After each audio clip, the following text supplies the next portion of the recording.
it's not the way I want it for Buster. I would just like to keep living my life the way it is. Keep putting food out for him. And I come home and there he is. Hey, feed me. And then I brush his coat and say, how's it going, Buster? And, see if he got in any fights or, it's just kind of nice having somebody there waiting for you. Oh. And that won't happen anymore. And then again, oh, bring him inside. Bring him inside. Hey, you know what? I get a strong feeling that he would not be happy that way. I mean, don't I have an opinion? The cat can't talk. Crazy Cat asked him, like, well, you can't decide for him. Should I ask him? Hey, Buster, what do we do? Do you want to live inside 24 hours a day, 7 days a week for the rest of your life? Is that what you want? I'm gone most of the time. Oh, I'm feeling guilty again. I'm gone most of the time. It would not be good to leave him here by himself. It really wouldn't be. He's all right. Thanks for stopping by. He says, cheers, have a great week too. And Ella, 55 Ella 2007 K. She says, Fez, and thanks for trying to cheer us up. Hey, what can I do? Why am I trying to cheer you up? Really? I'm so bummed out all the time. If I wasn't laughing, I'd be crying. But thanks, Ella. Yeah, and you know what? She kind of said she hasn't watched Fez Night for a while. You know, the way Fez Night works is that some people get excited about it, and then they move on. And I understand, Hell, I've said it many, many times. I don't think I could watch myself if I didn't know it was me. Does that make sense? If it wasn't me doing this, could I watch this? Would I be interested in going, what's that guy up to again? This one guy, one of those idiot free market guys I was getting in big arguments with, but now he's been a little bit quiet, but I haven't run in the same circles. But since the market's been having all these trouble, and Ella had a great video, Ella 2007K, 55 Ella 2007K, had a really good talk about freedmen and these free market people and the trend that we have by deregulating. And then what is it, Tom 8 Kennedy, he just blames it on the Rothschilds, the Rothschilds bank. And I'll have to say there was a discussion on Scientific American. Well, actually, I don't know if any of you follow Robert Krulwich, but Robert Krulwich is one of the best television journalists there are. And he works in public radio now, but he used to be on network television, usually doing a feature story. He never like anchored or anything like that. But Robert Krulwich is one of those really, really amazing guys. He can take a very complicated subject and make it palatable so everybody can understand.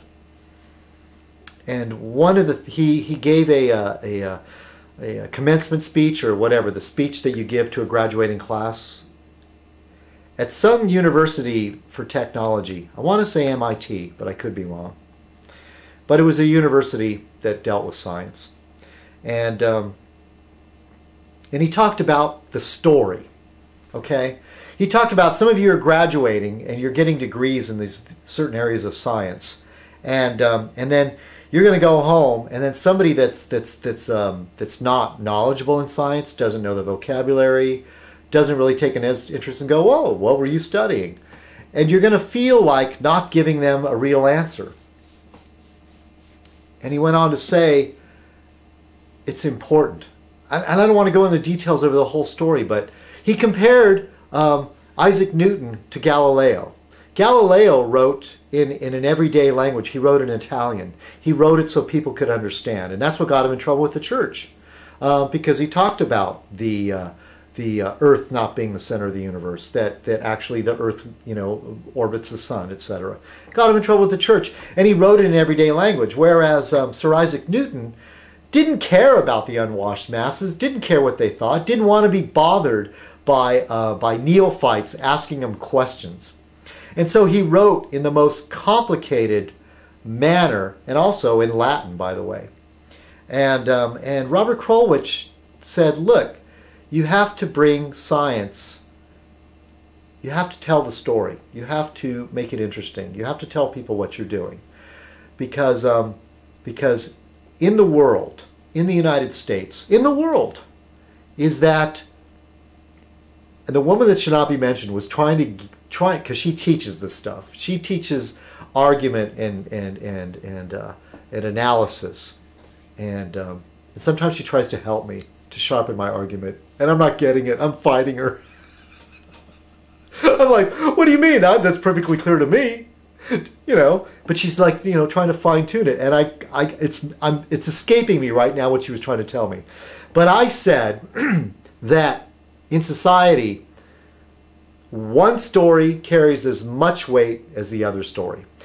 And for example, creationists want to teach creationism in school. And they say that it's just as valid as evolution.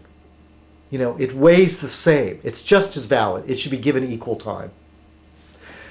And my answer to that is not all opinions are created equal. Not every opinion has the same weight, okay? Some people's opinions are way out there, fringe opinions. And some opinions, and because they carry more weight, tend to become mainstream. But the idea that giving exactly equal time to the notion of creationism is that people believe that the earth is only 6,000 years old and the Grand Canyon was created during the flood, with Noah and the ark and everything. And, and they say crazy stuff like, you say, well, what about the dinosaur fossils? Oh, that was placed there by Satan to confuse us. Hail Satan! That's the only time I'll say Hail Satan as a joke. But I don't know if you're getting the point though, but see, not every opinion deserves equal time. There has to be some weight behind it of facts or evidence. And where was I going with this?